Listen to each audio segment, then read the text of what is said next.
Kia ora koutou katoa. Welcome to CARE's Activist in Residence program, and we are delighted to present Byron Clark as our activist in residence. For those of you that joined us yesterday with the conversation with him, you really had a chance to get a grasp of his background with activism and how he came to do the kind of activism that he does. For those of you that haven't watched that video, I encourage you to watch it. It's available on the CARE Facebook page. So once again, Byron Clark is a Christchurch-based activist who works on tracking and deplatforming the sources of hate and disinformation in Aotearoa. He has done some excellent work on the video essaying, connecting critiques of disinformation and hate with entertainment to make it appealing to a wider audience, but also really showing us a framework for deplatforming some of these sources of hate. Earlier, within the context of the Occupy movement, he had done a number of narrative recordings of the movement, which offer an oral history of the movement. So we are so delighted to have you with us, Byron. And you're going to share with us today a broad picture of the landscape of hate in Aotearoa, New Zealand. Welcome, Byron. Thank you. Right. So today I'm going to be talking about digital hate in Aotearoa, New Zealand.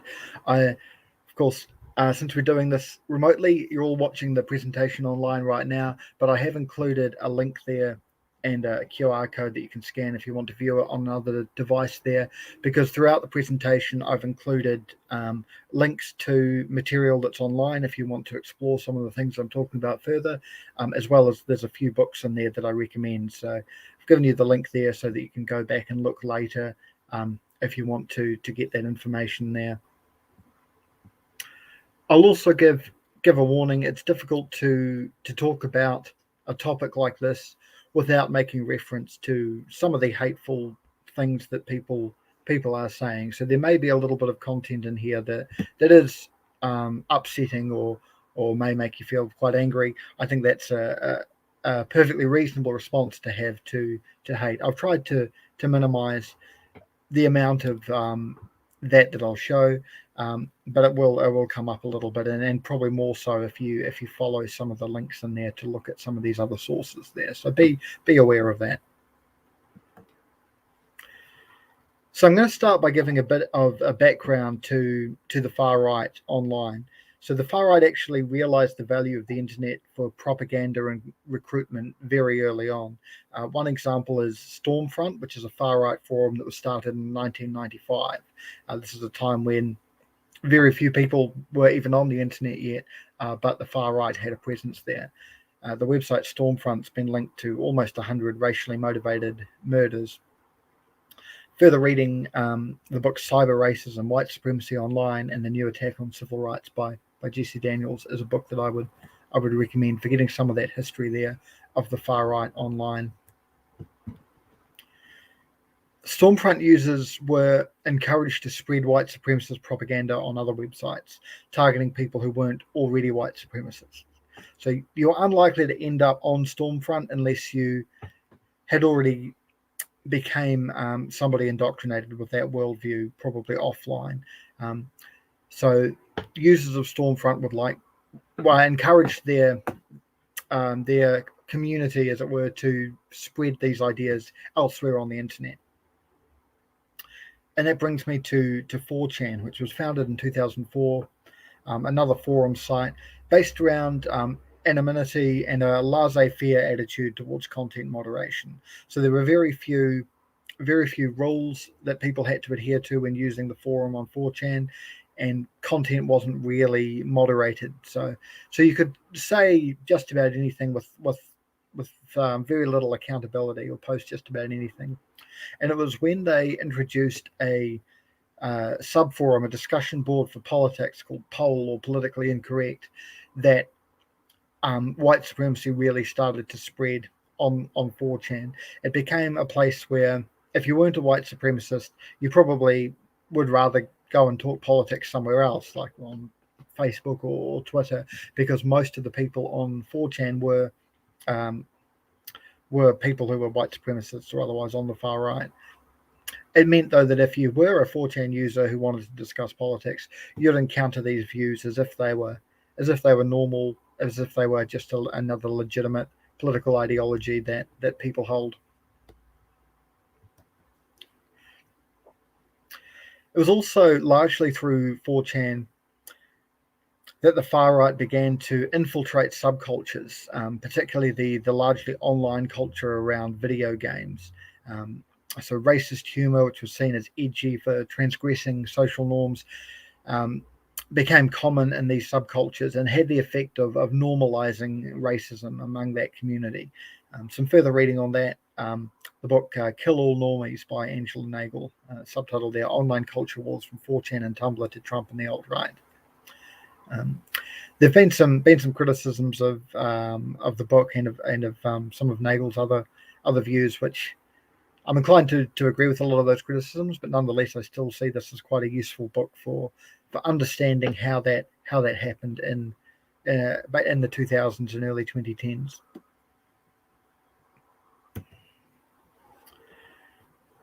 So an example, just the screenshot here from not the politically incorrect forum on 4chan, but from just a video game discussion forum there where somebody holds up a Xbox controller and is told this is a website for whites only.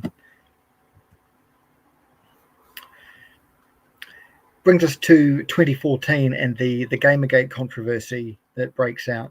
This was a harassment campaign targeting several women involved in video game development, video game journalism, and criticism of video games.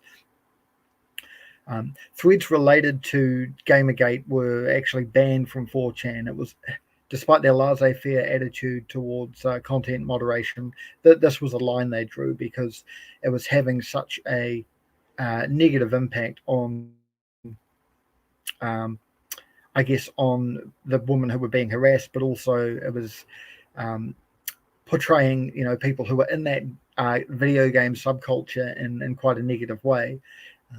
And I guess I'd stress here that playing video games or being involved in the fandom and the community around video games is not a bad thing, but this is a community that the far right were infiltrating, and in the case of Gamergate, it was driven really by a lot of misogynistic attitudes towards women and a lot of really anti-feminist beliefs, which ended up overlapping a bit with the far right, which I'll come to a bit. So when they were banned from 4chan, Gamergate moved to 8chan, which was a clone of 4chan, but with even less censorship. Breitbart, the ultra-conservative website that was described as a platform for the alt-right by the former chairman, Steve Bannon, provided sympathetic coverage to Gamergate. So while the mainstream media when they were providing coverage, it was not sympathetic towards the Gamergate movement. It was talking about how these women were being harassed and receiving threats and having to cancel speaking engagements due to threats and so forth. And when the more mainstream games press were covering it, their coverage was quite negative as well, because like I say, video games are not it's not a subculture that wants to be associated with this kind of behavior, and so the mainstream games press was maybe covering Gamergate a bit more than the mainstream media, but in a very negative way. So Breitbart realized that if they provided sympathetic coverage to this, they could gain a new audience for their alt-right website, and they could bring in a lot of these angry young men who were already angry with feminism, already organized into these online harassment campaigns. So further reading on this, the book Alt-America, The Rise of the Radical Right in the Age of Trump by David Newart goes into a bit of how that happened, and also the book It Came from Something Awful by Dale Brennan. subtitle on that one is "How a Toxic Troll Army Accidentally Memed Donald Trump into Office." So he focuses a lot more on the online aspect than what David Newart does. I'd recommend Newart's book as well, because it looks at a lot of the wider things leading into the rise of the alt-right, some of which are particularly American, like the militia movement that we don't really have here. But yeah, both good books for understanding the rise of the alt-right.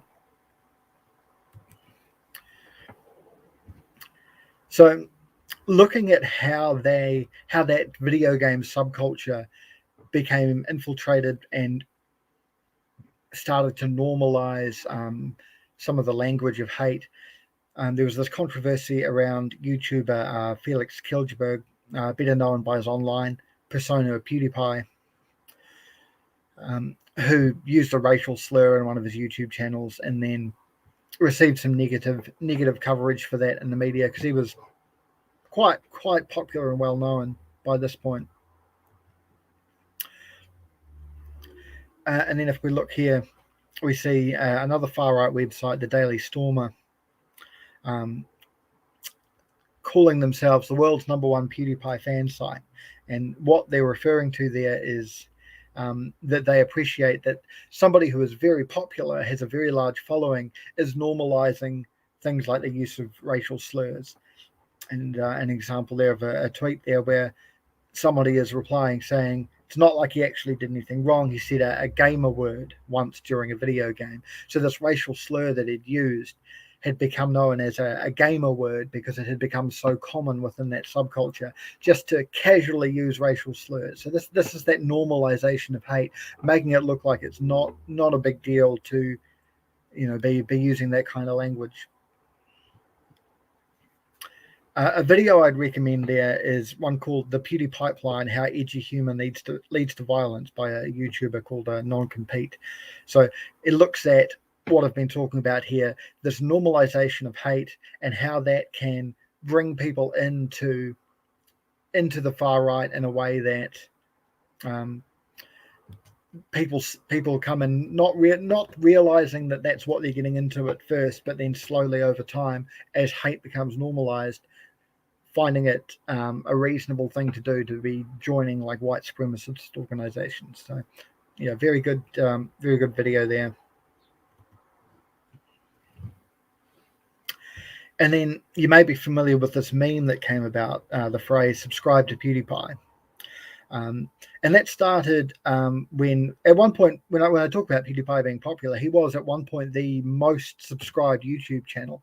He was overtaken by another channel, and as that was happening, there was this encouragement among his audience to get more people to subscribe to him so that he could still be the #1 channel. But this was picked up by the alt-right and used as a way to dog whistle to their supporters. So a screenshot there from a 4chan post saying, "Subscribe to PewDiePie, perhaps the greatest dog whistle of all time.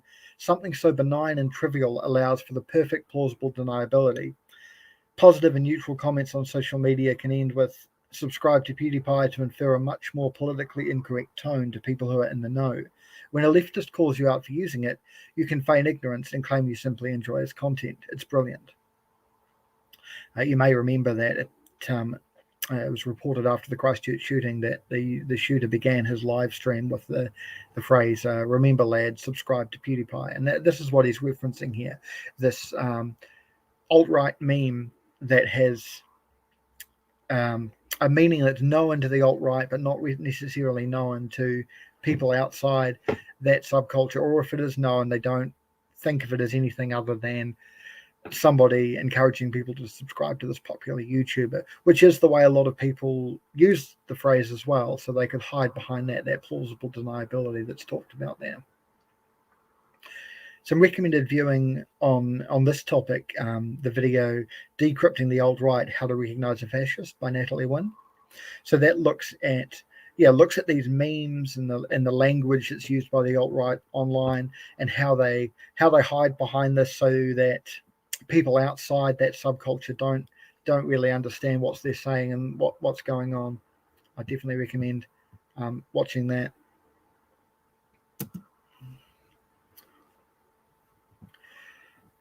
Now, the other thing that happened is the far right gaming the YouTube AI and their YouTube algorithm. YouTube had a algorithm called Lean Back, designed to keep people watching videos by automatically playing other videos. So a bit like watching television, where you just lean back and listen, watch or listen to whatever whatever is on there, rather than curating your own playlist of what you want to watch. And far right video makers use this to their advantage, because how the algorithm would work, you could start out watching something reasonably mainstream, like a video from a right-leaning news organization like Fox News or Sky News Australia, and then YouTube's algorithm would then suggest you something like maybe Jordan Peterson, and then you'd watch that, and then maybe it would suggest you a more far right personality like Stefan Molyneux, and you'd get from there into watching more and more extreme content. I'd recommend the podcast episode "How YouTube Became a Perpetual Nazi Machine," which is on the podcast Behind the Bastards, that looks at how this process was happening on YouTube.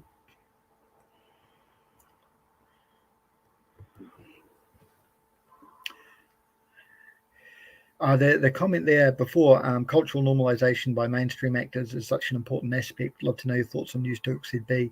I'm actually going to talk a bit about News Talk ZB later on, so I'll get into that. Further reading as well on this topic is the article "The Algorithmic Rise of the Alt-Right" by Jesse Daniels. That's the same Jesse Daniels who wrote the book I recommended earlier on. Quote from that: "The rise of the alt-right is both a continuation of centuries-old dimension of racism in the US and part of an emerging media ecosystem powered by algorithms." So a couple of YouTubers there, one that I mentioned, Stefan Molyneux, and also Lauren Southern. Molyneux promoted the pseudoscientific idea that non-white races have genetically lower intelligence than white races, and Southern promoted the Great Replacement conspiracy theory. So these were two YouTubers who the algorithm could end up feeding their content to you if you were spending a lot of time on YouTube. And they became very popular through this. They did a global speaking tour, and in 2018 even came to New Zealand, although they ended up not being able to find a venue that would host them to speak. But the fact that they even came here, that it was worth their time and people were buying tickets, shows the influence that these people were having in this country. Another one, Martin Sellner, leader of Generation Identity, a pan-European far-right movement. You may have heard the name if you read that he received a donation from the Christchurch shooter, as did Southern and Molyneux, actually. He was a key figure behind the opposition to the UN Migration Compact, which was an issue that the far right was able to influence mainstream politics on.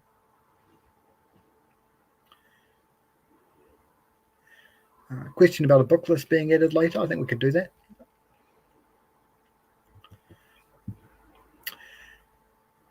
So the next topic I want to talk about is the UN Migration Compact, or specifically the campaign against the UN Migration Compact. That was started by Sellner and Generation Identity and spread throughout Europe and then further afield.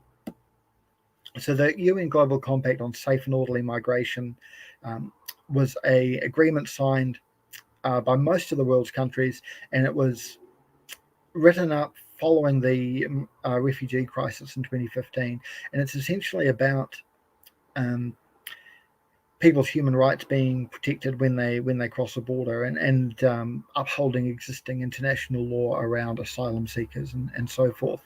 But it was portrayed by the far right as being something more insidious, with claims that the UN would then be able to rewrite sovereign states' immigration policies and so forth.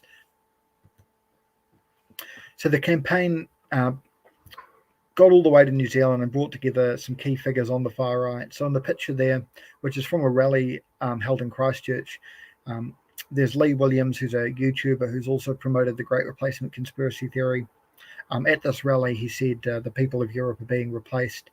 And the man beside him waving the New Zealand flag is Phil Arps, who later served time in prison for sharing the video of the Christchurch shooting.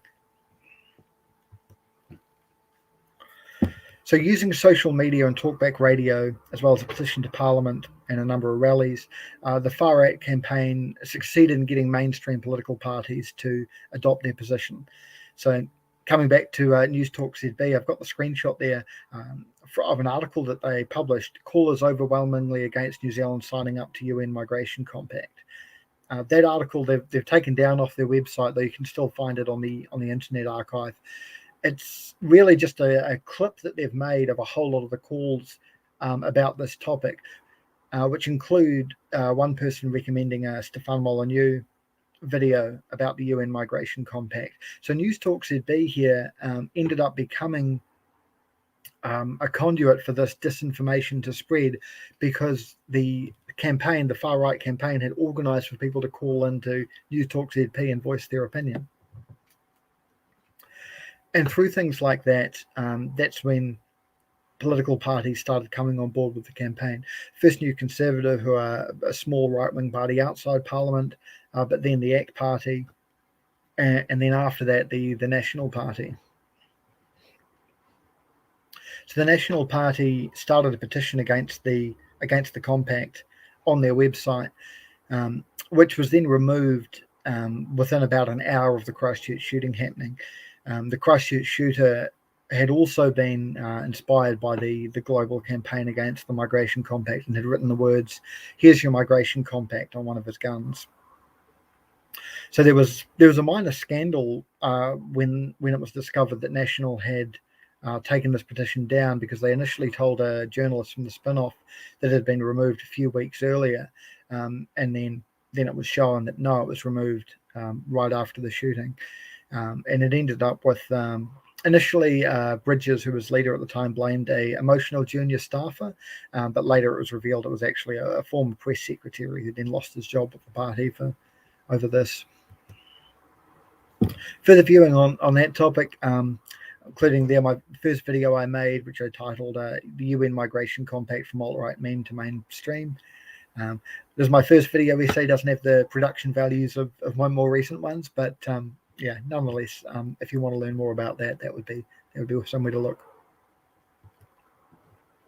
And further reading on the topic is the article "The Furious World of New Zealand's Far-Right Nationalists" by Mark Elder, who these days writes for Newsroom, but at that time he'd published this article in the spin-off. He'd actually gone along to one of the rallies and interviewed people and reported on that, and as well as being in their Facebook groups and so forth. Next up, I want to talk about hate on YouTube. So I've already talked about the algorithm and how it would feed people this content, but bringing it specifically to Aotearoa, New Zealand, there are a number of far-right YouTube channels by people who are based here. So I'm going to talk about each of these people here. These are sort of the big four.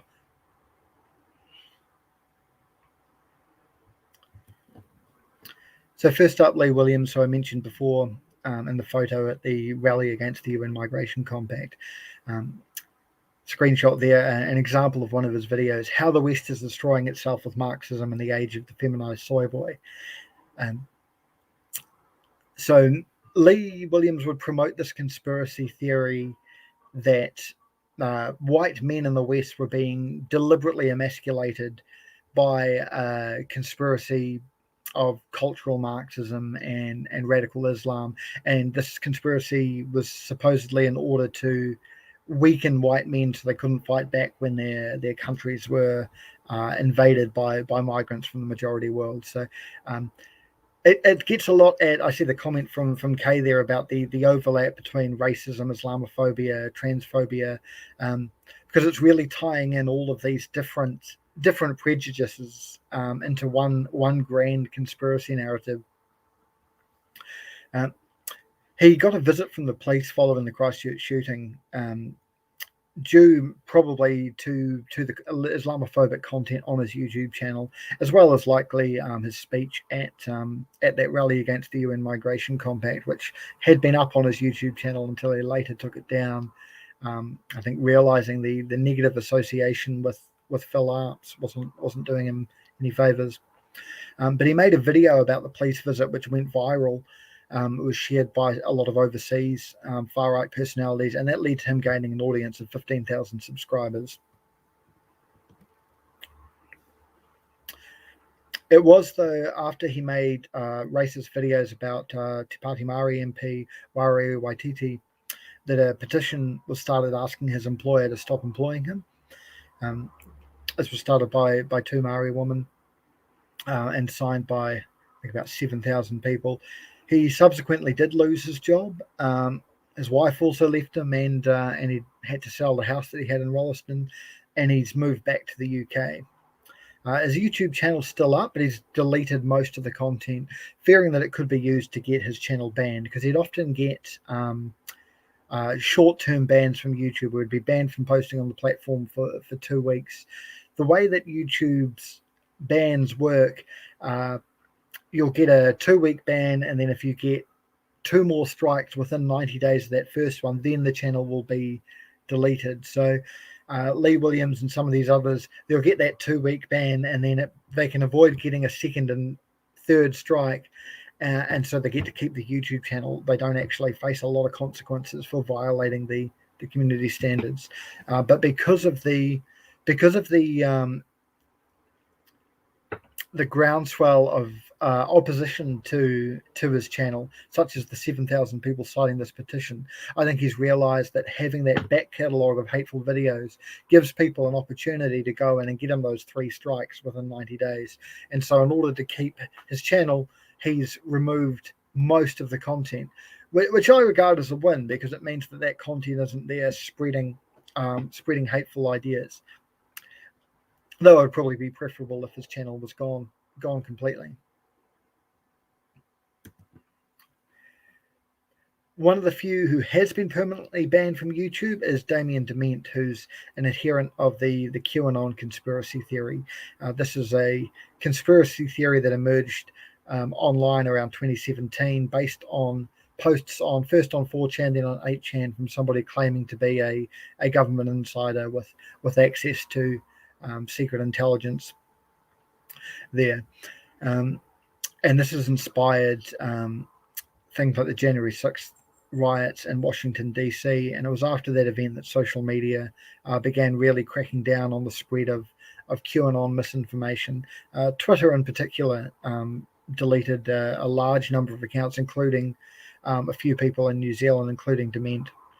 And he lost his YouTube channel not long after that. He's still active, though, on what are called alt-tech platforms, these new platforms that have sprung up in order to provide a platform to people who are deplatformed from the more mainstream sites. And he, despite getting occasional short-term bans, is still quite active on Facebook as well. Another one is Carol Saiki. She's made videos suggesting there's an Islamic takeover of New Zealand underway, and it was her who was behind the petition to Parliament opposing the UN Migration Compact. She, like Lee Williams, has also deleted most of her videos, and she did this after I mentioned her channel at an event I spoke at, held by the Auckland-based Love Aotearoa Hate Racism. For a similar sort of reason, I think, to Lee, that people could then go on and report these videos and potentially get her channel removed. So she's gone through and instead removed most of those videos without us having to report them to get them removed. So again, that's a win there, because it's less of that information, misinformation, and hatred being accessible online and being able to be spread there. I think her channel is still up, but I think she's got some sort of a ban from posting to it at the moment, because she hasn't put up a new video in a couple of months there.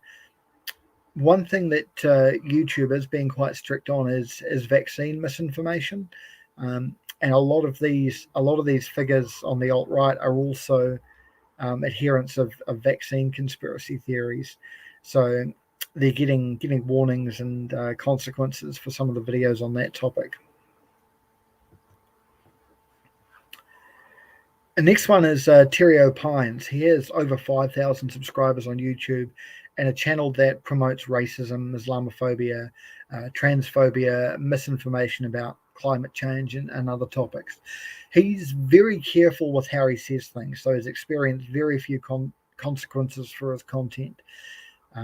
He will sort of push the envelope for what is allowed within YouTube's community guidelines, but not cross over that line that would result in him getting a warning. At least in most cases, he has had a few like 2-week bans, but not the three within 90 days of each other that would cause YouTube to remove the channel.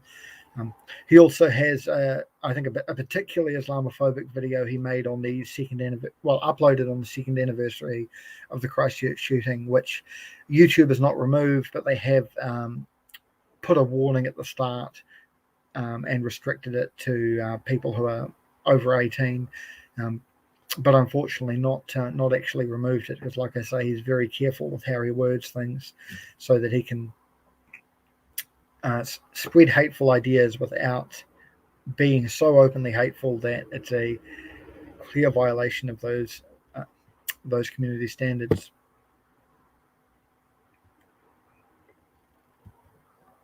So I'll show you a short clip from his channel here. Yeah, hi folks. Now right now we're witnessing a communist takeover of New Zealand by the Labour government led by Comrade Ardern and Maori separatists like Matthew Tukaki, etc. And you can see that through the new centralised health system, the new three waters water system, the Puapua, and of course the silencing of people. But now finally, after about a year of people like Lee Williams, Damien Dement, Carol Saki and myself talking about it, the media have finally picked it up. So I showed that clip there for a couple of reasons. One, him mentioning those other names really shows how much these four people all kind of work together to spread these ideas. And he also talks about the media picking up the narrative that they've been spreading. He's referring specifically to Australian media rather than New Zealand media. Some of the coverage of the New Zealand government in the more right-leaning Australian media, columnists like Andrew Bolt and platforms like Sky News Australia are now starting to bring some of those ideas more into the mainstream. It's happening, I think, less so in New Zealand, because while we saw a little bit of that before the Christchurch shooting with platforms like News Talk ZB and the now defunct Radio Live giving a platform to these groups, I think they're a bit more cautious now about doing that. But it's certainly something that I think we could see happen again, particularly perhaps with this new online platform that Sean Plunkett is talking about founding. We could see some of these far right narratives seep into the mainstream via that. I see a question there from Leon asking, have the NZ far right began to move content onto other platforms that don't have the same standards as YouTube? Yes. So Rumble is one that's used, and BitChute, and a lot of them have moved on to Telegram and are using that. It's not a good platform for video. It's more of a chat platform, but some of them are posting videos there anyway.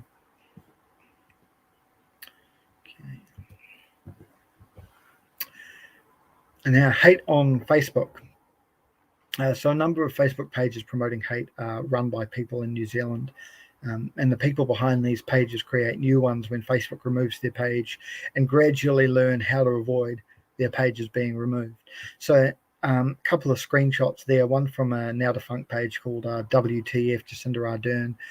I've clipped out most of the image there, but the owner of that page, Christchurch-based man named Mike Allen, posted a picture of an acid attack victim and said, if this happens to my daughter, I'm destroying mosque after mosque till I'm taken out. And I haven't included the screenshot here, but in the comments under that, people would be expressing their agreement with that sentiment, making comments supportive of the shooter in Christchurch, like suggesting that he should be let out for another go was one of them. That was one of the first things that I not only reported to the platform, to Facebook, but actually felt the need to contact police about. I called police on their non-emergency number, and they were quite interested in that happening. But despite that, Mike Allen is still a licensed firearms owner and still owns a number of firearms. The other one there from a page called One Nation NZ, promoting the Great Replacement conspiracy theory. That's another page that's now gone. The WTF Jacinda Ardern page run by Mike Allen. He's a really notorious one for starting new pages when his page gets deleted. So his way of doing things was every time a page got removed, he'd start 2 new ones, and he'd use his existing pages to promote the new pages, so that whenever a page got removed, he could keep the same audience and just get them to like and follow his new pages. So he was able to persist for quite a while, posting racist and other hateful content, and then keeping his audience. He's still got a handful of pages, but over time, Facebook started to be more restrictive of what they allowed his account to do. They banned him from creating new pages, and he'd have to get somebody to create the page for him and then make him an admin. And it just made it a lot of work for him. And he doesn't have the reach that he once had, but he's still active there. And there's still a number of other pages around. And much like on YouTube, the people behind these pages are learning how to be careful with how they word things and what they say in order to avoid being removed. Now, again, on Mike Allen, one of the reasons he was so persistent at keeping his pages online was that he also actually makes money off this. He sells the caps that say "MAGA, make Ardern go away," obviously modeled on the Donald Trump campaign hats. And he actually did an auction on Trade Me for one of these hats signed by David Seymour, leader of the ACT Party, and then donated the money from that to ACT. And he did that because he saw, while ACT is not a far right party, some of the policies they have around sort of free speech absolutism and so forth are seen by the far right as being in their interests if they're implemented. So there was a bit of pressure put on David Seymour by myself and others to return the donation and not accept a donation from a man who had in quite recent history threatened to destroy mosques. But David Seymour never returned the donation and has dismissed those comments as silly comments on Facebook.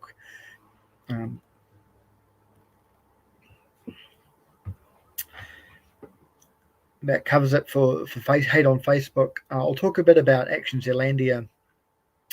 Well, most of the people and groups I've mentioned so far wouldn't actually call themselves far right, although arguably, if you look at what they're promoting, they are.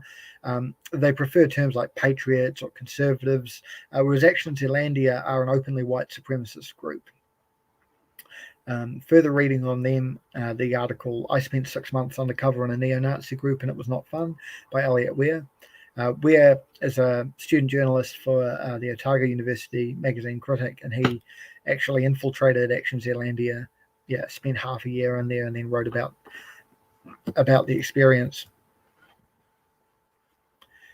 In December 2019, a member of theirs who was a soldier in the New Zealand Defence Force was arrested. He's currently facing court-martial for espionage and other charges. The court-martial's been delayed a bit due to the pandemic, but will probably be happening maybe even before the end of the year or maybe next year. And we may learn then more about what exactly he was doing, what he was involved in.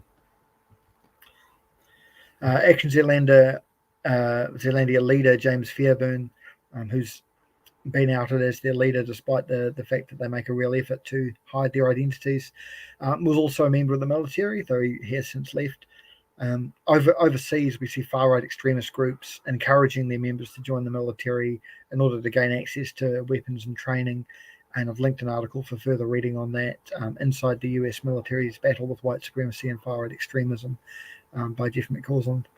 So we don't know really enough about Action Zealandia at this stage to know if it's a deliberate strategy to get their members in the military, or whether it's just that they've successfully recruited some people who are in the military who have then recruited friends. It's hard to say for certain, but it's something that we should be aware of.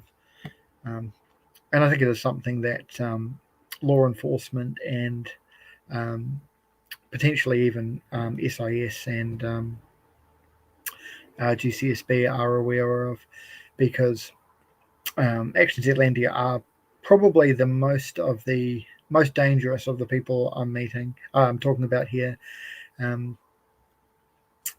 The ones probably more likely to actually carry out something violent than the ones making YouTube videos or Facebook pages. So I'll talk a little bit about the populist right in the 2020 election. Encouraged by the success of populist parties overseas, we saw several small parties contesting the 2020 election on a right-wing populist platform. Among them were the New Conservatives. I've got a screenshot from them there from December 2019, with saying Conservatives will win UK, Conservatives won Australia, won USA, won Brazil, won Italy, won Hungary, and so forth. When they talk about Conservatives winning Hungary, they're talking about like the Orban regime there, which is seen by a lot of people as being quite a far right party there. So the word Conservatives doing a lot of heavy lifting there, but they've been encouraged by this and thought that they'd have some success in New Zealand, although they got, I think, about 1.5% of the vote. We also saw Advance New Zealand, Billy Tikahika's party. A lot of the conspiracy theories that Tikahika adheres to originate with the John Birch Society, sort of a far-right American organization from the mid-20th century, who saw everything as a communist conspiracy, including things like water fluoridation. If you've seen Dr. Strangelove, the general in that movie, is a parody of the John Birch Society and their conspiratorial beliefs. So while I wouldn't necessarily categorize Advanced New Zealand as being on the far right, they were based on a lot of conspiracy theories and misinformation, and contesting the election on a populist platform, as was the Outdoors Party, who are much smaller than those other two, but have a leader who's somewhat prominent due to her opposition to, in particular at the moment, the COVID vaccine, as well as 5G and other things like that. Very similar conspiracy theories to Advance New Zealand, but there's a lot of infighting between these groups. Further reading on that, an article I wrote called "The Crowded Mess on New Zealand's Populist Right," that was published by the socialist magazine Fight Back. I've put a link in there.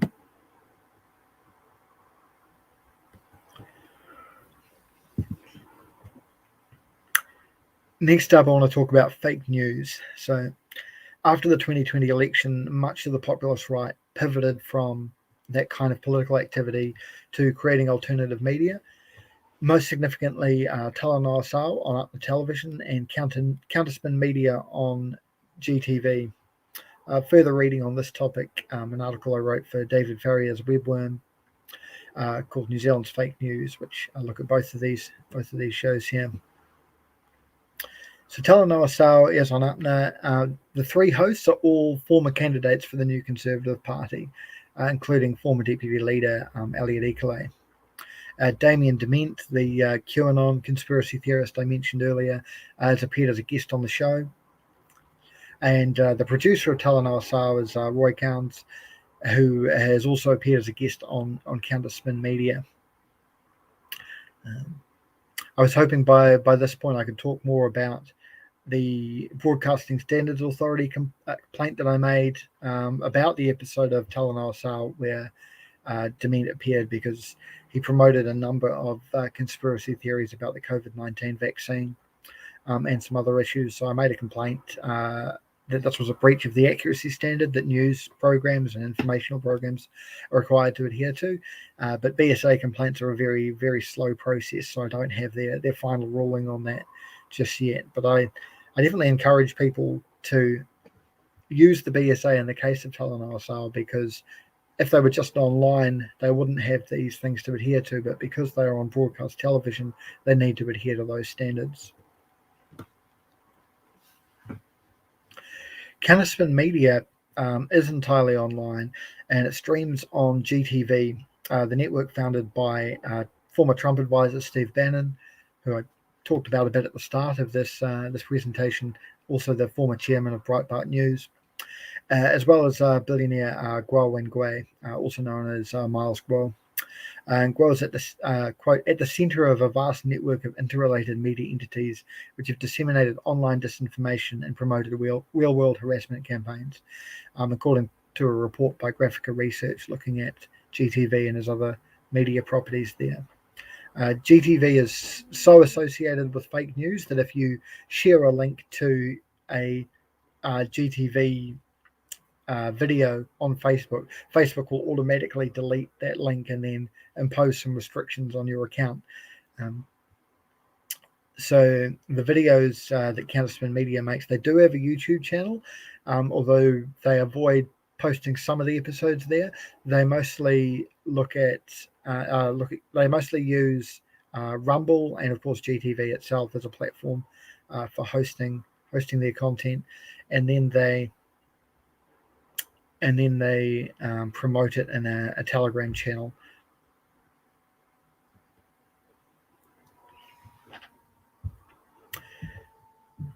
So lastly, I want to talk a little bit about what can be done.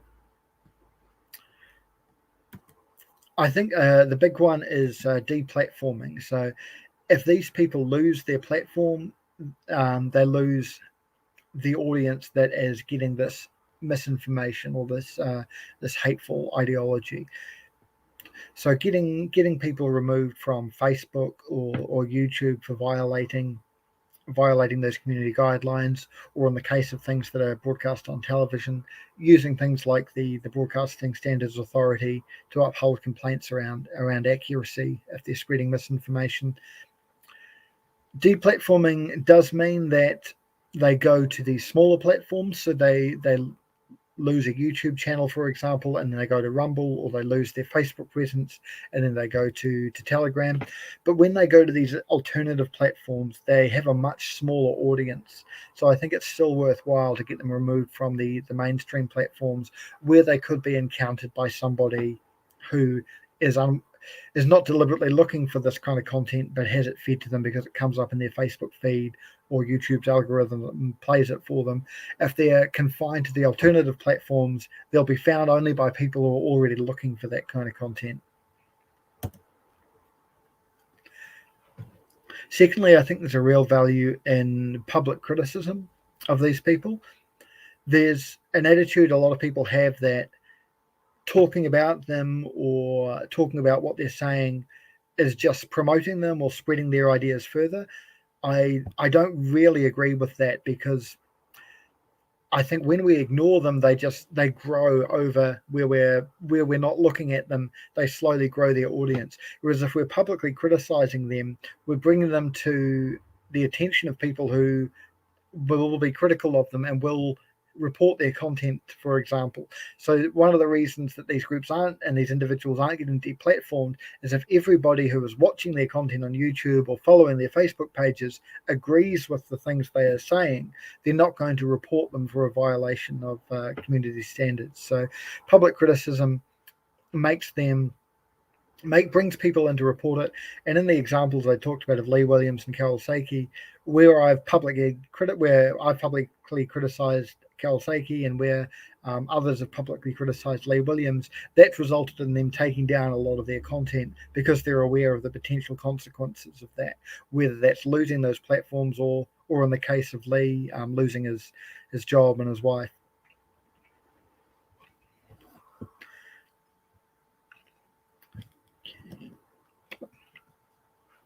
The other thing that is important there, I think, pre-bunking, inoculating people against misinformation. So again, people say don't talk about the conspiracy theories because you could then just be spreading them, you could be drawing attention to them. I think there is a real danger of doing that, but I think there's also there is a way that you can talk about this misinformation without spreading it.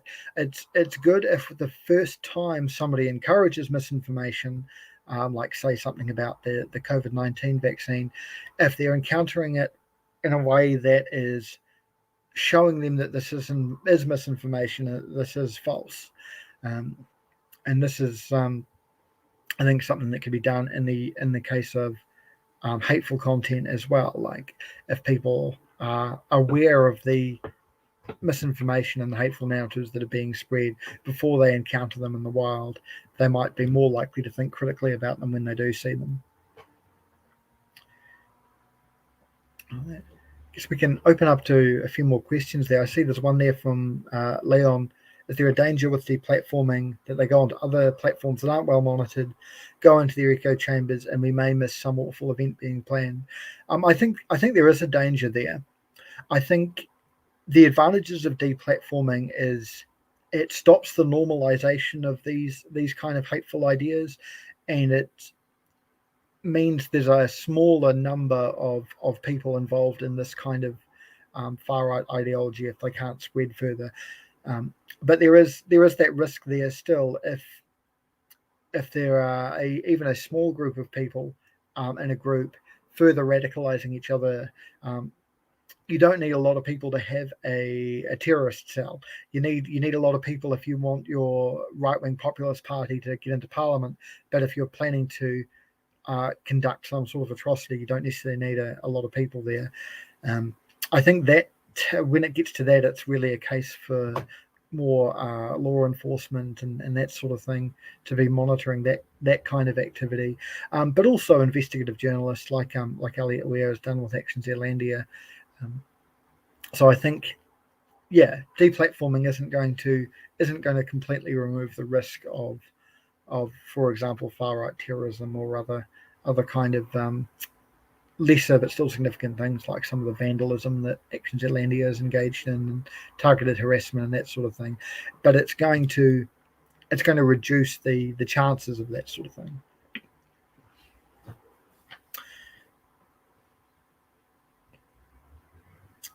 Kay's pointed out there, deplatforming also useful to reduce their ability to promote crowdsourced donations, and that's very true. Yeah, and in the case of Lee Williams, he tried to raise money, I think via I think it was Mike Allen created a fundraiser on his behalf on an American crowdfunding website, and it was removed not because of the political views of Lee Williams, but just because this particular website didn't deal in New Zealand dollars. They didn't have the facilities to do that. And then Give a Little, the New Zealand-based crowdfunding site, removed it, and Lee Williams actually even lost the bank account that he'd opened at Westpac for potentially violating something there as well. So yeah, very, very useful in that sense too.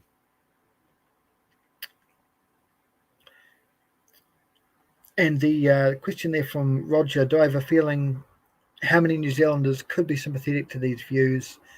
How widespread, deep have they penetrated? So the Facebook pages and the YouTube channels that I follow probably on average have about 1,000 people following them. They're not necessarily all in New Zealand. Some of them may be overseas, but from what I can gather, like most of them are local. If you're in the United States, there's plenty of people there that you can follow. It seems odd to follow a New Zealand-based YouTuber. In the case of Lee Williams' channel, which was the biggest with 15,000 views, 15,000 subscribers, he picked up most of those after having a video go viral, and most of his videos would only be watched by sort of between 1 and 2,000. And same with Terry Opines, has the 5,000 subscribers, but between 1 and 2,000 watching each video. So I would say there's around 1, maybe 2,000 people who are engaging with this far right content. It's difficult to measure how committed they are to these ideas just from liking a Facebook page or subscribing to a YouTube channel.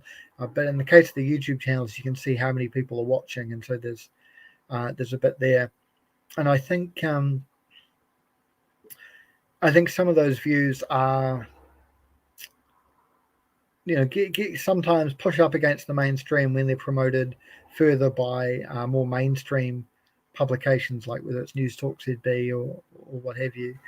And I think it's worth remembering as well that some of these ideas have quite deep roots in this country. Like, we talk about white supremacy often as if it's an aberration that comes from somewhere else.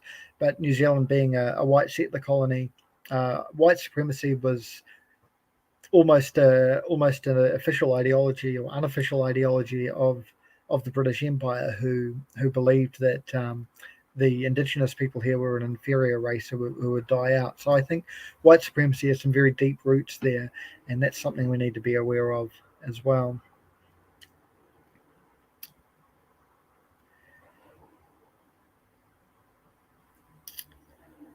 Yeah, and some comments there from Kay about a lot of people in New Zealand support right of reply and fairness, and that can be used to enable polite attacks on vulnerable minorities. I think often a problem in media is what's called false balance, where you want to get both sides of a story. So we saw this quite recently with it being revealed that Action Zealandia is on Facebook's list of organisations that are not only banned from having a Facebook presence, but you will be restricted or banned if you are promoting or praising these organisations. And so the media reported on that, and the New Zealand Herald actually reached out to Action Zealandia to get their comments on this, and then they printed them. And I don't think that was a good move, really, because it just gave a white supremacist group the opportunity to be quoted in a very mainstream publication. I think they would have been best just to talk to experts in terrorism or experts in white supremacy and get their opinions on it. That was the story there, rather than trying to do this both sides. Oh, what does the white supremacist organization think about being banned from Facebook?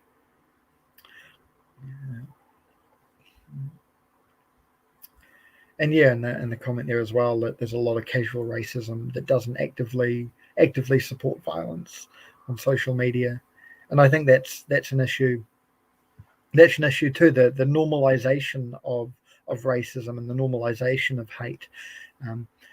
It's in that environment that you get the growth of more extremism and people who may think that violence is justified. So I don't think that the Christchurch shooting would have happened if not for the fact that we've had a lot of Islamophobia, including in the mainstream, particularly in the last 2 decades since the 9/11 attacks in the United States. And I think there's been a normalization of Islamophobia, which, while most people who may make Islamophobic comments would probably never commit any kind of violence or atrocity, somebody like the Christchurch shooter could get further and further radicalized to the point where that he believes that violence is justified, and he believed that he was defending white civilization from invaders. So that normalization of racism is a real problem, because that creates that environment for violence.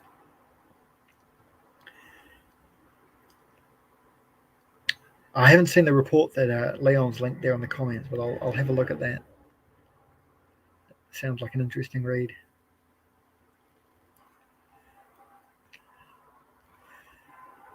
Okay. Any further questions there?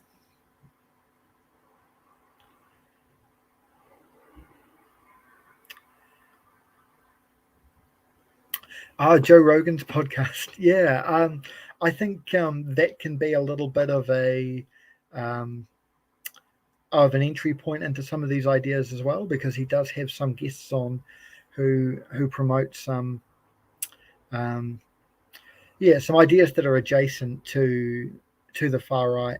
I think it's getting into these ideas is often a pipeline. You don't wake up one morning and decide to research white supremacy from a sympathetic viewpoint, but you can get into it by following a pathway there. So someone people talk about it a little bit is Jordan Peterson, the Canadian psychologist who became a bit of a public intellectual a couple of years ago. And And I read. I couldn't actually finish it, but I read the first half of his book, 12 Rules for Life, because I had one friend who got a little bit into Peterson and encouraged me to read it before being too critical. And Peterson promotes a worldview where he believes there's no kind of systemic oppression. There's just a dominance hierarchy, and his self-help philosophy is very much around getting to the top of that dominance hierarchy. And while Peterson himself doesn't promote any explicitly racist viewpoints, if you've got someone promoting the idea that some people are just better than others and will naturally rise to the top, somebody reading that and then looking at the world and seeing that white people tend to have better outcomes, like economically, longer life expectancies and so forth than other groups, that person could then come away with the idea that maybe there's something inherently superior about white people. Or in the case of, I think, a lot of the young men reading books like that, the idea that they have been denied what they're owed as a superior person, and it's been taken away from them by feminists or political correctness and so forth. And then somebody who's read a book like that could then get into a thinker like Stefan Molyneux, who makes that more explicit, because he promotes a number of pseudoscientific ideas around supposed superiority of white people's intelligence. And then somebody who's gone from Peterson to Molyneux could go even further and get into like the Great Replacement conspiracy and get into Islamophobia and anti-Semitism from there. So there's all these entry points. And I think, Joe Rogan's podcast is one of them, because he'll have some people on there who will promote some of these ideas. And not everybody who listens to Joe Rogan, not everybody who reads Jordan Peterson is going to end up on the far right. I think there's even some good self-help advice in Peterson's book, even though it's sort of bound up very much with his worldview. But some people will find that those as entry points, and then they can go further. And I think that's another reason that deplatforming is good, because like Molyneux now doesn't have his platform on YouTube, which means people can't get into that from starting watching Jordan Peterson lectures and then having the algorithm recommend them to Stefan Molyneux.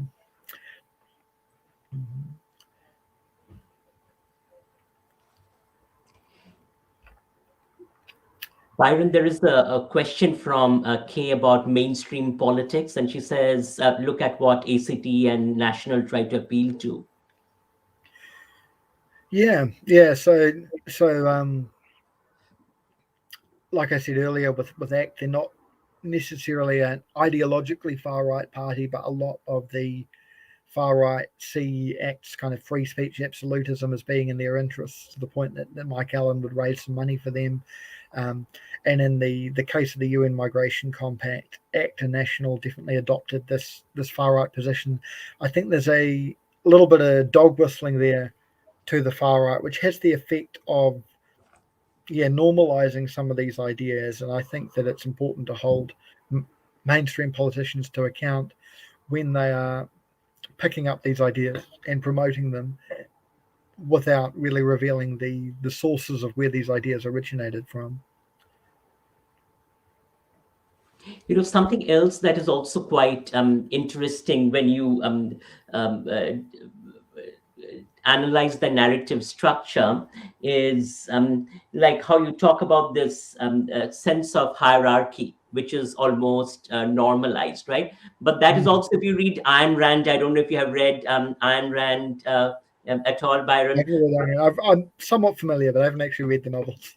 So in that ideology also, it is sort of the natural order of things, which is sort of the survival of the fittest kind of ideology that underlies neoliberalism. So, one of the things I wanted to ask is, where does white supremacy intersect with the neoliberal ideology?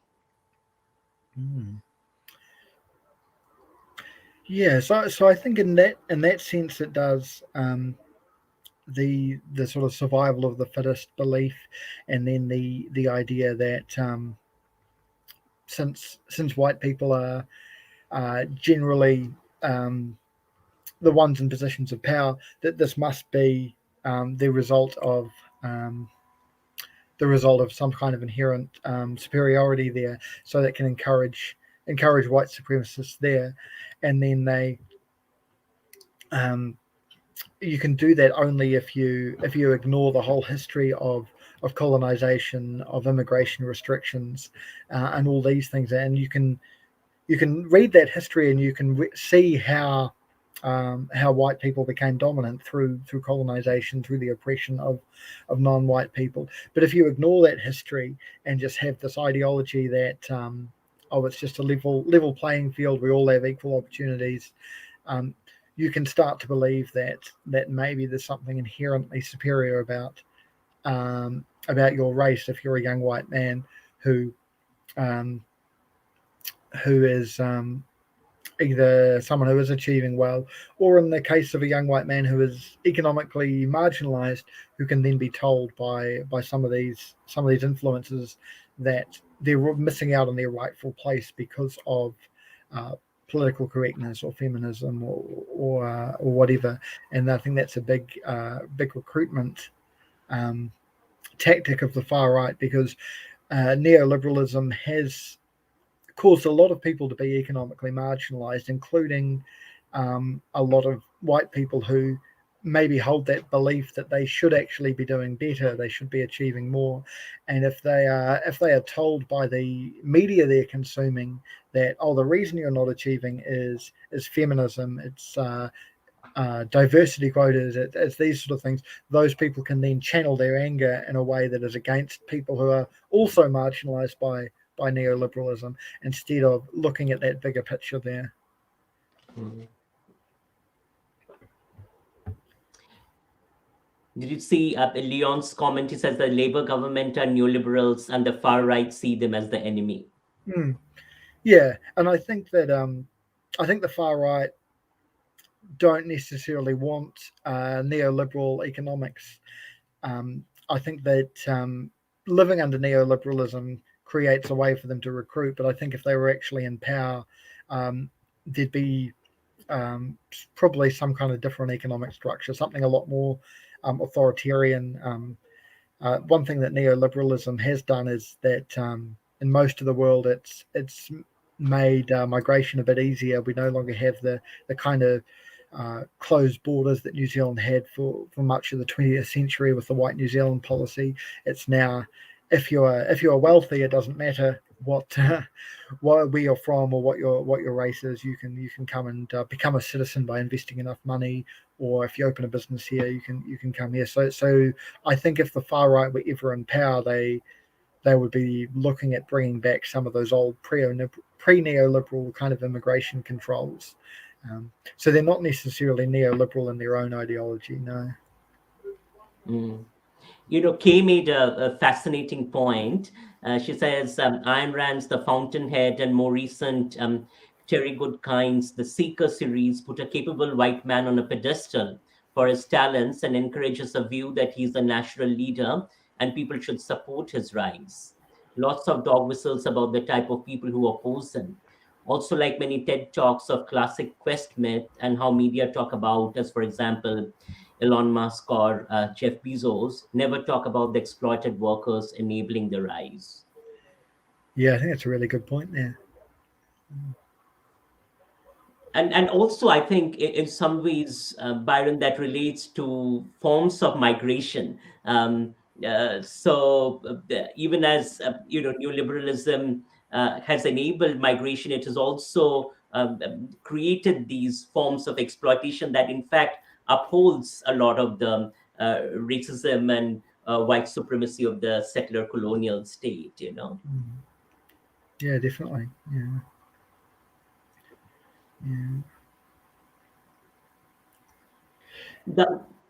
Very good. Add anything, Byron? Yeah, I think we've covered a lot. I'd encourage people to come along to the workshop tomorrow. We're going to look at actually doing some deplatforming. I'm going to show people how to report some of this content and talk about using things like the BSA and the ASA as well. So if you want to get involved in working on doing some deplatforming of these hateful ideologies and the people spreading them, come along. Thank you. Thank you so much, Byron, and thank you to our audience for joining and for the great conversation. I did want to ask you one last question before we wrap up, Sure. and this is on the Christchurch question. And you they keep drawing attention to the broader environment of Islamophobia that sort of underlies that structure of an attack like that. So I just wanted to juxtapose that in the backdrop of something we have been seeing in our research at CARE, Byron, with Muslims and their experiences. And they often talk about being surrounded by digital structures where you see a lot of Islamophobia and not really having recourse to being able to get that discourse deplatformed. Do you have any thoughts on that? Yeah, so I think